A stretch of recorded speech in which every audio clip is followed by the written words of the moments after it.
Si trovano sul fondo del secondo ambiente a circa 60 metri di profondità. Sono stati individuati i corpi dei 4 italiani ancora dispersi nelle acque dell'Oceano Indiano alle Maldive. Il team internazionale di specialisti di DN Europe, organizzazione medico-scientifica no profit incaricata della ricerca, ha localizzato i 4 corpi durante la prima immersione tecnica nella grotta. L'operazione di recupero dovrebbe iniziare domani e rimane tecnicamente impegnativa, emotivamente intensa e operativamente complessa, così viene definita da Dan Europe.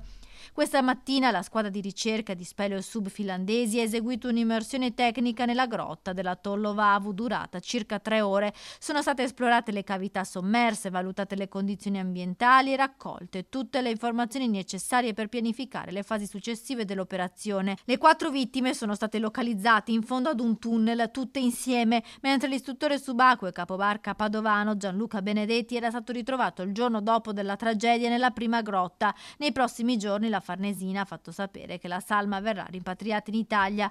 Molto più complesso il recupero dei 4 corpi della spedizione scientifica. Il team finlandese ha utilizzato sofisticate attrezzature, tra cui un rebreather a circuito chiuso e potenti scooter d'acqua che hanno consentito agli speleosub di poter rimanere immersi per tempi più lunghi e in sicurezza.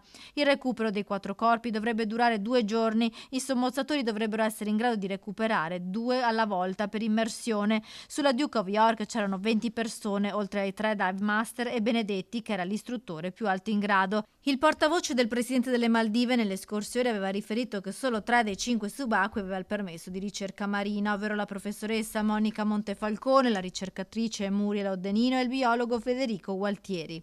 Il permesso non è per le immersioni, ma per l'attività scientifica. Ad averlo dunque è logico che fossero i ricercatori e non le guide, ha specificato l'avvocato del tour operator verbanese Albatros Top Boat, che ha venduto il pacchetto per la crociera scientifica subacquea nella quale hanno perso la vita i 5 italiani.